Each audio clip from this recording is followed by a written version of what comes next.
میرے سر پہ کربلا کے راستے کی دھول ہو، چاہتا ہوں میرے دل میں عشق یوں. بکری تمہاری یہ جواب ہم دے؟ بھائی ختم کرو ان باتوں کو. بچے کاٹ کے نیاز کھلاتے ہیں تو کوئی قاسمآباد کے 5 بچے تو گم ہوئے ہوتے. کوئی FIR تو کٹی ہوتی کہ شیعوں نے آج جلسہ کیا نیاز کو کہا یہ بچے کاٹ دیے. کوئی ایک بچہ تو گم ہوا ہوتا.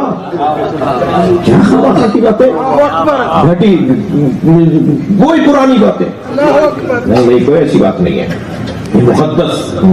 جب ہم نیاز بناتے ہیں نا تو ہماری بیویاں تو ہمارے گھر کی خواتین دیندار عورتیں زیادہ ہوتی ہیں.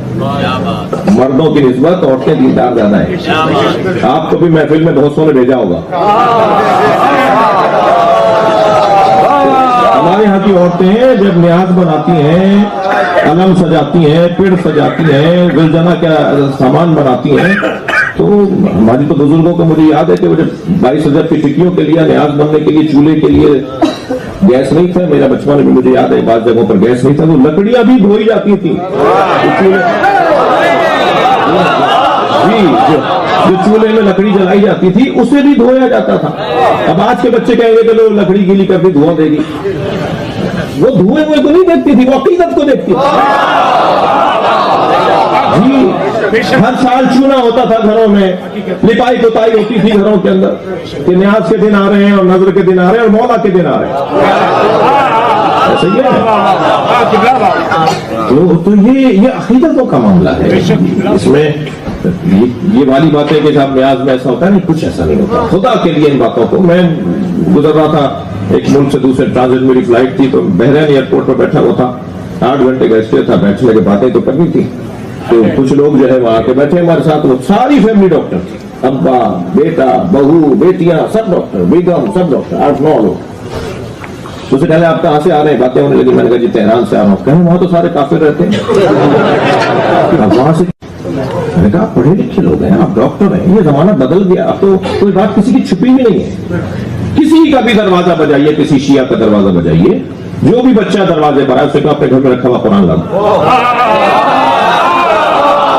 اگر آپ کہتے ہیں کہ شیعہ فلاں عالم محدث نوری نے اپنی کتاب کے اندر ایسا کچھ لکھا ہے، تو اگر ایک عالم نے یہاں لکھا ہے تو 3 عالموں نے وہاں بھی لکھا.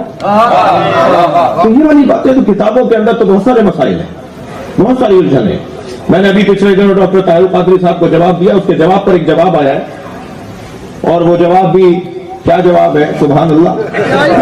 وہ فرمانے لگے کہ جی شہنشاہ نقوی نے جو 40 کتابیں دکھائی ہیں تو یہ فلاں تو شیعہ تھا، یہ تو فلاں عالم تو شیعہ تھا. تو میں نے کہا جی ان سے کہہ دو کہ مجھے جواب پہ مجبور نہ کریں، ورنہ امام اعظم ابو حنیفہ بھی شیعہ تھا.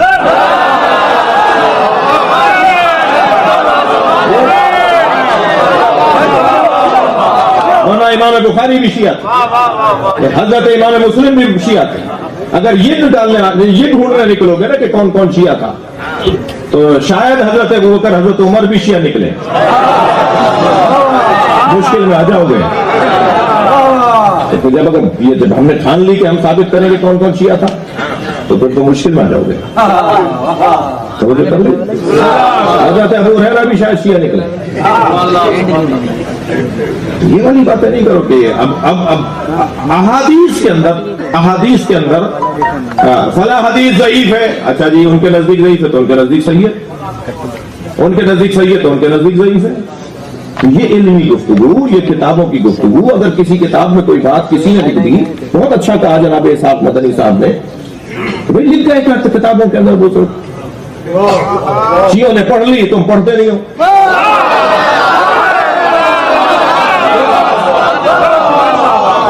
تو یہ بحث وہ جواب پہ جو جواب آیا ہے وہ تو بہت ہی بڑا مزیدار جواب ہے. میرے لیے تو مدد ہو گئی، جواب نہیں مدد کر دی. تو بات یہ ہے کہ مولا علی علیہ السلام کے ناموں میں سے ایک نام حبل اللہ، اللہ کی رسی. قرآن اور علی کو ملائیں گے تو اللہ کی رسی بنے گی اور اس رسی پہ جھگڑا نہیں کرنا. اور ایک اور نام قرآن مجید میں مولا علی. اچھا دیکھیں، رسی کا کام ہے یہاں سے وہاں پہنچانا، یا یہاں والوں کو وہاں جوڑنا، یا وہاں کا یہاں سے تعلق. ایک لفظ ہے صراط، یہ بھی مولا علی کا نام ہے قرآن. اہدنا الصراط المستقیم، ہمیں صراط مستقیم پر قائم رکھ، ہمیں محبت علی پر قائم رکھ۔ ممکن ہے کوئی کہے کہ نبی جب پڑھتے تھے تو کیا کہتے تھے، مولا علی جب پڑھتے تھے تو کسے ذہن میں رکھتے تھے؟ جی جیسے میں نے ابھی کہا نا کہ وہاں سے لے رہے ہیں علی، یہاں دے رہے ہیں نبی کو، یہاں والے اور وہاں والے میں فرق ہی نہیں ہے، جلوے مختلف ہیں، جلوے مختلف ہیں، یہاں محمد کہلاتے ہیں، وہاں علی کہلاتے ہیں۔ جب مولا علی پڑھتے تھے تو مولا نبی کو ذہن میں رکھتے تھے، جب مولا نبی پڑھتے تھے مولا علی کو ذہن میں رکھتے تھے۔ اہدنا الصراط المستقیم، یہ بھی مولا علی کا قرآن میں نام ہے۔ جی آگے بڑھے، سبیل جو آیت میں نے پڑھی، ما اسألکم علیہ من اجر الا من شاء ان يتخذ الى ربه سبیلا۔ دو آیتیں پڑھ رہا ہوں میں آپ کو، سورہ فرقان 57ویں آیت، سورہ شورى 24ویں آیت، وما اسألکم لا اسألکم علیہ اجرا الا المودۃ فی القربى۔ اے میرے حبیب قل، ان سے کہہ دیجئے کہ میں کوئی سوال تم سے اپنی رسالت کی اجرت کے باب میں نہیں کرتا سوائے یہ کہ قربہ سے مودت کرو۔ ایک جانب کہا قربہ سے مودت کرو، ایک جانب کہا کہ میں کچھ نہیں مانگتا مگر جو چاہے مجھے دینا تو وہ یہ دے کہ اپنے رب تک پہنچنے کے لیے سبیل کا انتخاب کرے۔ تو قرآن نے کبھی قربہ کہا، کبھی سبیل کہا، جو سبیل ہے وہی قربہ ہے، جو قربہ ہے وہی سبیل ہے۔ اب مجھے جملہ کہنے دیجئے، جو فاطمہ ہے وہی علی ہے، جو علی ہے وہی فاطمہ ہے، اس لیے کہ قربہ سے مراد بی بی کی ذات، سبیل سے مراد مولا علی کی ذات۔ یعنی نبی یہ کہہ کے گئے ہیں کہ اگر مجھے اجر رسالت دینا ہے تو یا فاطمہ کی مودت اختیار کرو یا علی سے جڑ جاؤ۔ سبیل یعنی علی، قربہ یعنی سیدہ زہرا۔ نبی اپنی رسالت کی اجرت ہمیں مسلمان بنا کر گئے، ہمیں اچھا انسان بنانے کا دستور دے کر گئے، ہمیں لائحہ حیات اور دستور حیات اور دستور زندگی دے کر گئے، ہمیں ممتاز بنا دیا انسانوں کے اندر، کلمہ گو بنا دیا، مسلمان بنا دیا، اور قیامت تک سرکار کا پیغام چل رہا ہے۔ اس کی اجرت کیا ہے؟ سرکار نے محنت کی ہے، ہم کیا شکریہ کے طور پر دیں؟